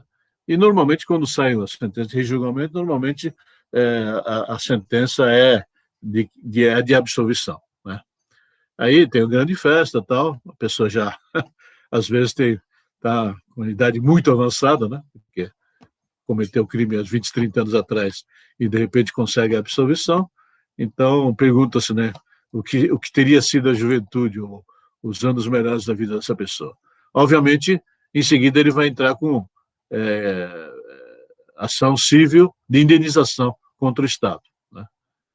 Então, vai se calcular quanto é que ele teria ganho nesses 20, 30 anos, né? E, normalmente, o Estado é obrigado a pagar, né? Mas, assim como a vida da pessoa que foi perdida não se volta mais, os tempos perdidos desse réu aí que foi considerado inocente depois de tanto tempo, não. Agora, o que eu quis falar da atual ministra da Justiça, ela foi ministra da Justiça no governo anterior, e quando era no exercício da pasta dela, ela mandou executar, acho que 12 ou 13 réus condenados à morte, daquele caso lá da religião, que espalhou gás venenoso na estação de metrô de Tóquio, né? Então, tínhamos 12 ou 13 pessoas condenadas, aguardando a execução, ninguém tinha coragem de assinar, e essa mulher, que hoje voltou a ser ministra da Justiça, ela mandou executar todo mundo. Muito corajoso, aliás, né? Mas sempre tem essa discussão da validade ou não da pena da morte, né? Porque, uma vez executado, né, se mais tarde descobrir que ele era inocente, não tem mais jeito, né? Então, é uma discussão que continua muito calorosa, né? Fala-se que não é a pena de morte, não é a gravidade da pena que vai coibir, né, o cometimento de crime. Mas aí as vítimas não pensam dessa forma. Quer dizer, as famílias das vítimas não pensam dessa forma. As famílias das vítimas querem justiça, né? É isso. Ok, doutor. Antes de passar para a próxima pergunta, que a gente está quase finalizando, né? Só para avisar que tem 3 pessoas aqui que tiveram que sair, mas que agradeceram e parabenizaram a palestra, que é o Fábio Okada, não sei se o doutor conhece, Leonardo Nakajima e o André Soranzo Mota, que é nosso aluno. Tá? Vou passar para a próxima pergunta, do Bruno. Ele pergunta, recentemente li a notícia sobre o assassino do Twitter, Takahiro Shiraishi, que recebeu a sentença de pena de morte uns 2 meses atrás. O quão comuns são casos de maníacos como esse? Eu não sei que caso é esse, sabe? Ô, Bruno, o que é esse caso aí? Fala. Eu não Bruno está lembro. aí? Bruno? Oi, vocês estão me ouvindo? Sim. Sim, fale. Então, esse moço, ele atraía as vítimas através do Twitter. Ah, Eram, sim. eram moças, geralmente de uns Sim, 20, 25 sim, anos, sim, e depois, sim, né, cometiam os crimes. sim. Não, tem muitos casos, né, de pessoas que são mulheres, né, jovens, né, muitas vezes atraídos, né, pela rede social, né, e vai se encontrar com a pessoa e com o homem, né, normalmente, que nunca viu e, portanto, as intenções deles são de estuprá-la, coisa desse tipo, tal, né? E aí tem os maníacos que não só estupram, mas matam as vítimas, né? Em seguida. Então, eu acho que esse caso de Shiraishi será um caso desse jeito. E aí o cara parece que era maníaco mesmo, né? Eu confesso que eu não acompanhei direito esse caso, mas tem havido, sim, muitos casos de moças que vão se encontrar com homens que não conhecem, né? E acabam tendo destino trágico. Agora, eu não sei se também é esse o caso, mas tem muitas mulheres, ou até homens, né, que colocam na rede social dizendo que ela quer morrer, né? Então, procura companheiros para suicídio, né? E aí, não se sabe por que, acaba encontrando 2, 3 pessoas que querem o mesmo destino, né? E aí um deles, às vezes, é doloso, é mal intencionado, né? Então vai lá e mata e acaba se apossando dos pertences, coisas desse tipo, né? E isso aí, enfim, também é um crime grave porque ajuda ao suicídio também não deixa de ser um crime grave no Japão, né? Bom, então é isso. Se esse caso desse Shiraishi aí é, foi esse o crime, né, de atrair as mulheres para matá-los, então eu acho que, sim, tem havido casos nesse sentido, sim. Ok, acho que tem mais 2 perguntas. A próxima pergunta é da Maria Luísa. Ela pergunta o seguinte: podemos falar de uma maior visibilidade por parte dos aparatos repressivos do Estado e ausência de plenos direitos políticos dos imigrantes que enfraquecem e os constrange para uma maior participação política? Olha, não entendi nada. Maria Luísa? Fala, pergunte de uma forma mais simples. O que é o negócio aí? Quer dizer, participação política dos imigrantes? É isso? Vamos ver se a Maria Luísa quer falar.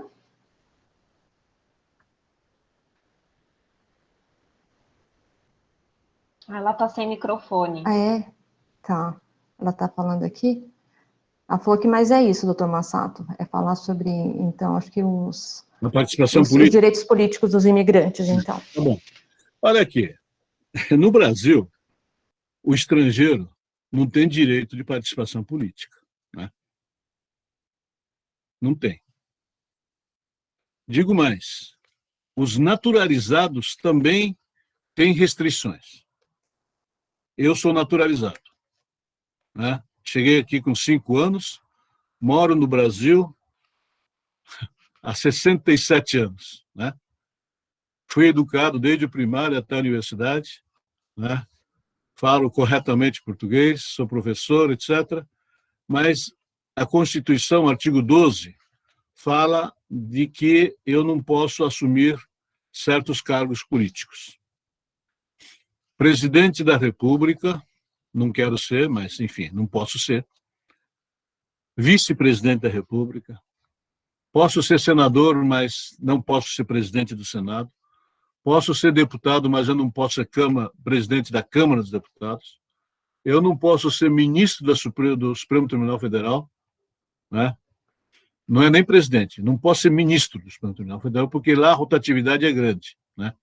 Então, cada 2 anos entra um novo presidente e, se o naturalizado for presidente, então pode ser que ele venha a suceder a presidência. Eu não posso ser oficial do Exército.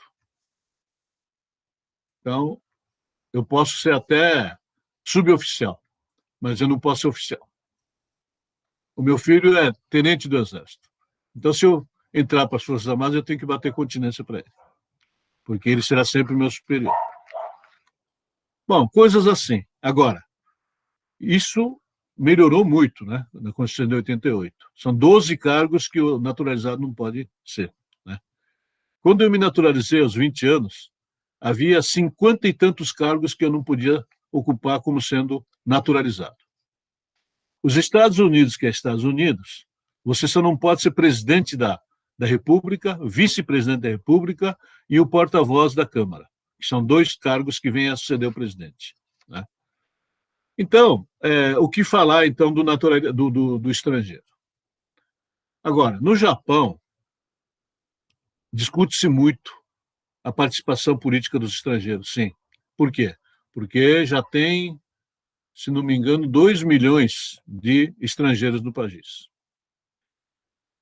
Há uma sentença da Corte Suprema que diz o seguinte: não é proibido os estrangeiros participarem da política municipal. Então, o que significa isso? Que o estrangeiro pode vir a ser vereador. O estrangeiro, eventualmente, pode ser prefeito de uma cidade.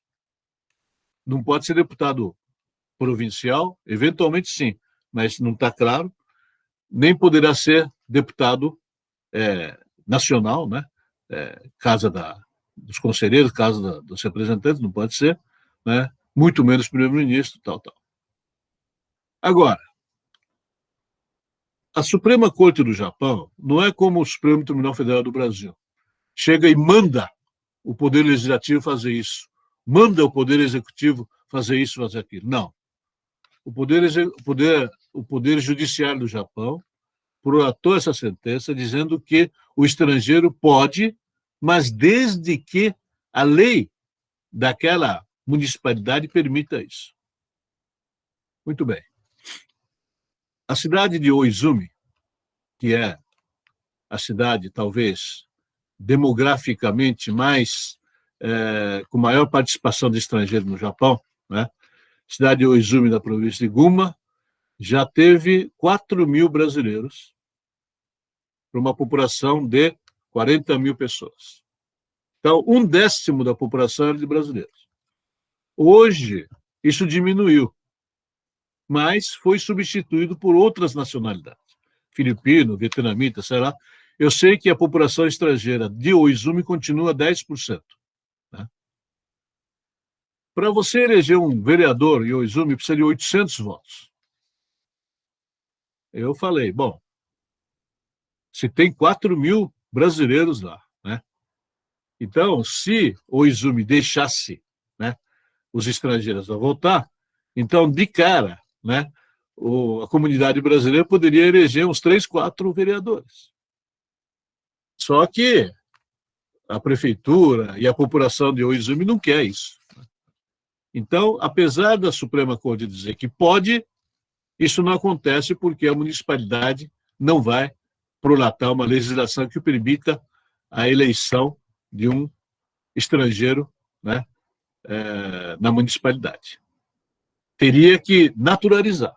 Aí sim. No Japão, o naturalizado não há nenhuma restrição. Se ele for um político hábil, né, ele pode até vir a ser primeiro-ministro. Já tem uma deputada, né, da oposição, a Lenho, ela é taiwanesa de nascimento. E houve uma ocasião em que houve muita discussão em torno do mandato dela, porque ela não teria renunciado à nacionalidade de Taiwan ao se naturalizar japonesa, né? Mas hoje parece que está tudo resolvido, né? Então, ela é uma chinesa, uma taiwanesa naturalizada japonesa, que é uma deputada da Casa dos Representantes, a Câmara Baixa. No passado, houve um finlandês, né? Finlandês que era vereador, naturalizado, claro. Ele se naturalizou japonês e se tornou vereador numa cidade perto na província de Kanagawa. Ele não se contentou com o mandato de vereador e se candidatou para a Casa dos Conselheiros, ou seja, o Senado, né? Perdeu feio, né?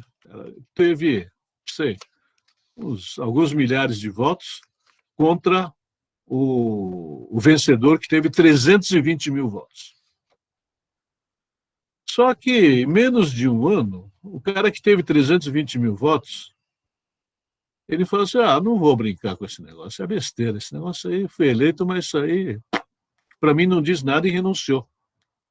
Conclusão, o naturalizado aí, japonês, né, originalmente finlandês, ele se tornou membro da Casa dos Conselheiros. Mas também, acho que o mandato vai 6 anos, né?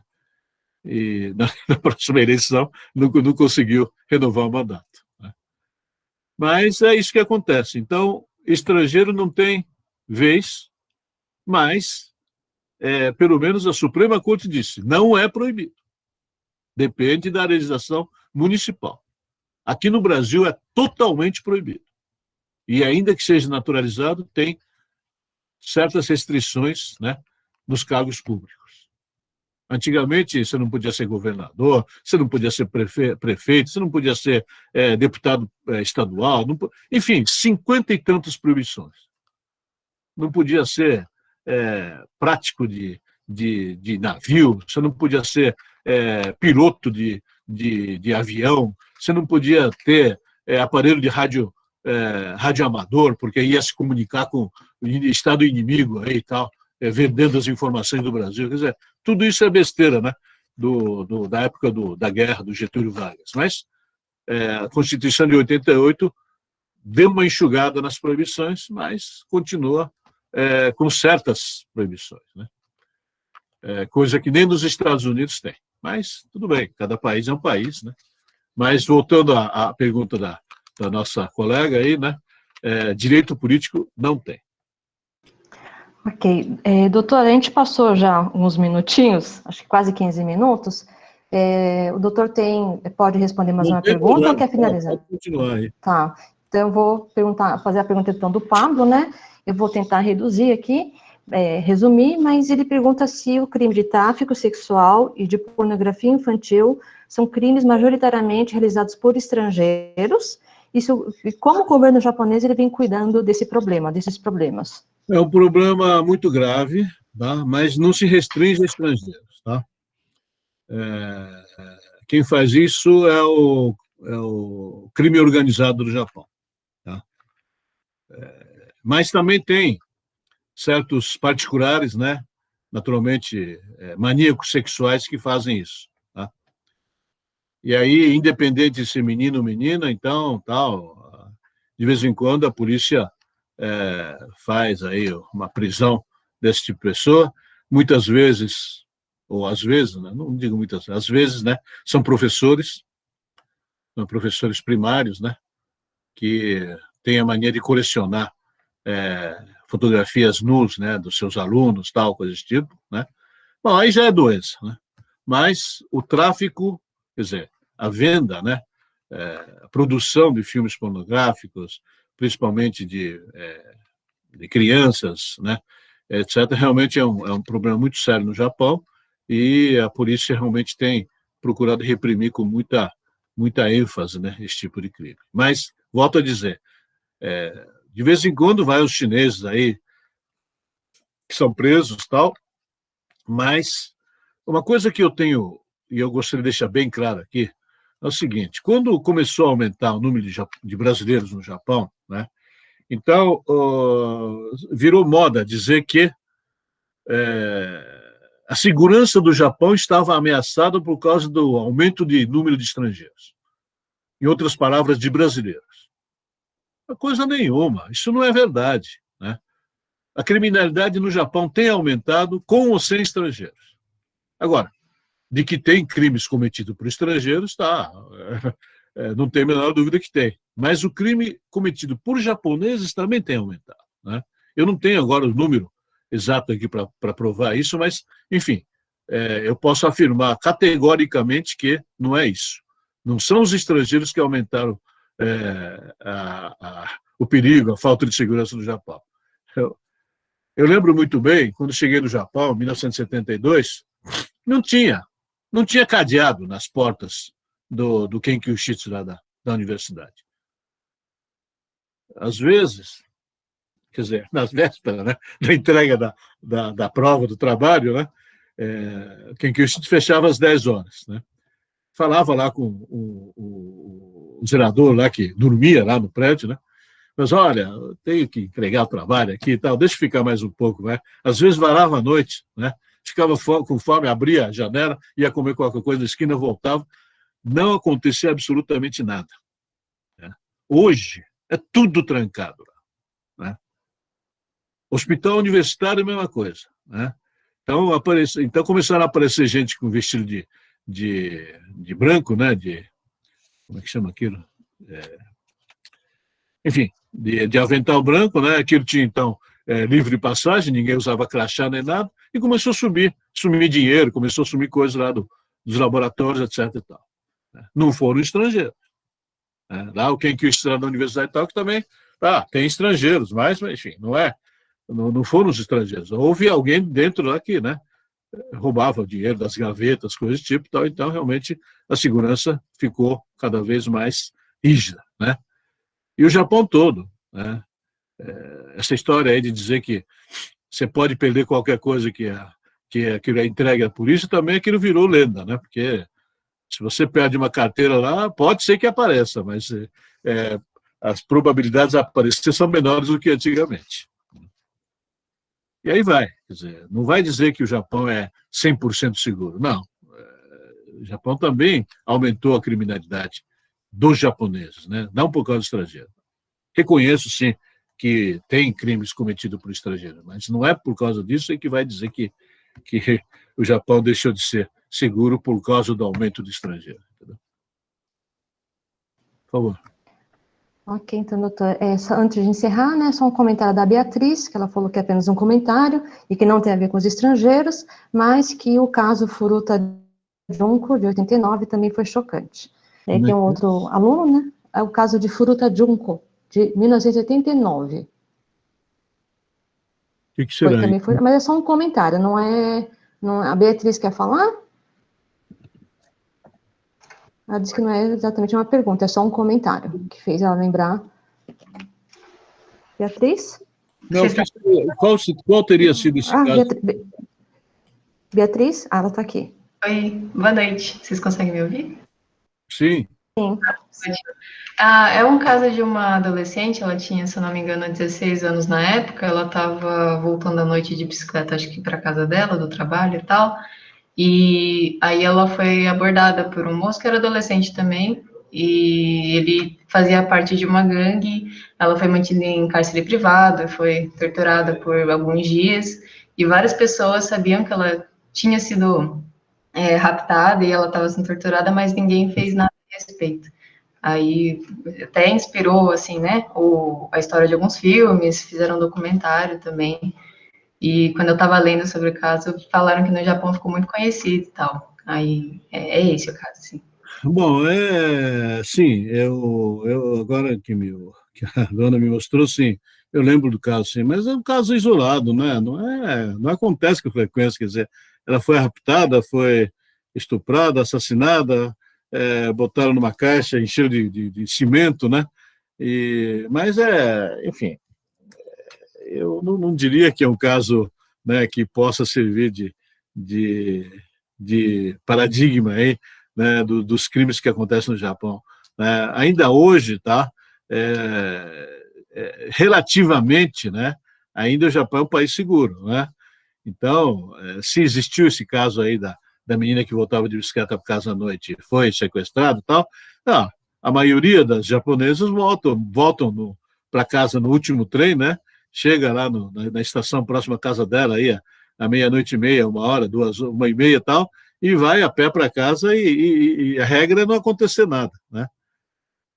Aqui no Brasil, sabe, é difícil você se arriscar a fazer isso porque pode acontecer de tudo aqui, né? Então, enfim, não dá para comparar a situação do Brasil e do Japão, mas no Japão também não é frequente, né, esse tipo de crime. Tá? Ok, doutor Masato, a Beatriz, ela está agradecendo, tá? Bom, já passou bastante, né, do tempo que tinha sido estipulado, a gente agradece, então, doutor, pela disponibilidade, né, pela gentileza em compartilhar, assim, essas informações, né, foi uma verdadeira aula, e a gente gostaria de agradecer.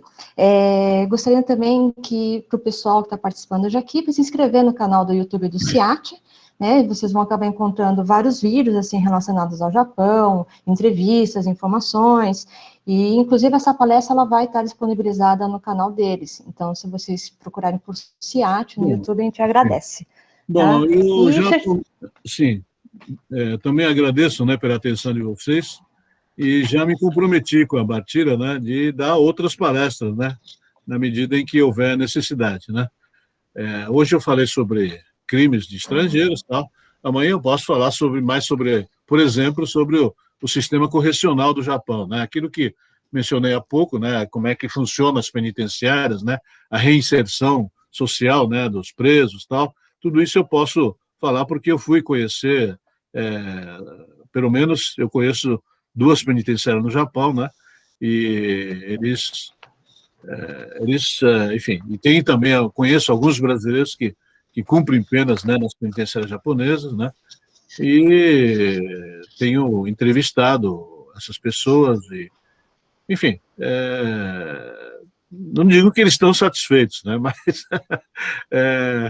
pelo menos se comparar com o sistema prisional do Brasil, né, eu acho que o sistema do Japão realmente